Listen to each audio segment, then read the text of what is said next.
Hey students, study with Archana Sharma channel में आपका स्वागत है। देखिए, राष्ट्रीय आंदोलन की महत्वपूर्ण घटनाएं, रोचक तथ्यों पर हम अक्सर वीडियोस लेके आते हैं।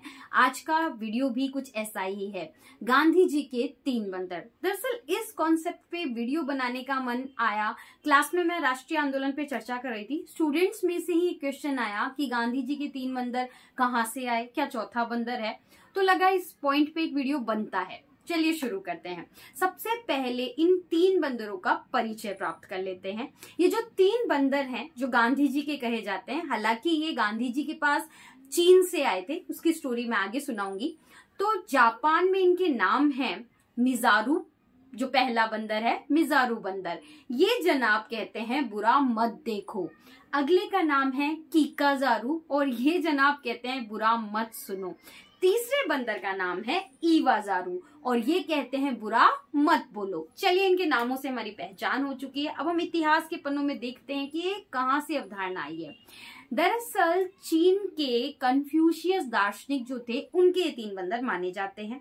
8वीं शताब्दी तक आते आते चीन से जापान पहुंच गए।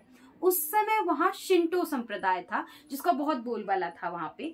उस संप्रदाय ने इन्हें बहुत सम्मान दिया और इन्हें बुद्धिमान बंदर भी माना जाने लगा। जापान में ही 1617 में जो निक्को शहर है, वहां तोगोशु की समाधि पर ये 3 बंदर बने हुए हैं। और अभी बात हम करें तो यूनेस्को ने इन 3 बंदरों को हेरिटेज लिस्ट में भी शामिल किया है। ये तो बात हुई बाहर की। अब हम भारत की बात करते हैं। गांधी जी के पास ये कहां से आए और क्या अवधारणा रही? दरअसल चीन का एक प्रतिनिधि मंडल एक बार गांधी जी से मिलने आया। अक्सर लोग आते थे, ठीक है।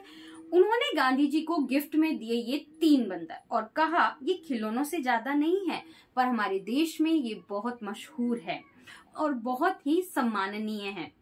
इस तरह से ये 3 बंदर गांधी जी के जीवन में आ गए और इनसे जो भी अच्छे उद्देश्य थे या अच्छी सीख हमें मिलती थी, वो भारत पहुंच गई। उनकी मृत्यु तक ये उन्हीं के पास थे। गांधी जी की मृत्यु के बाद में इन्हें जो राष्ट्रीय गांधी संग्रहालय है, वहां रखा गया है। ठीक है, चलिए, ये तो बात हो गई गांधी जी के 3 बंदरों की। अब हम बात करते हैं कि क्या चौथा बंदर है। दरअसल कुछ लोगों का कहना है कि हाँ, 4 बंदर थे। हालांकि लिखित में कोई इतिहास में ऐसा कुछ मिला नहीं है।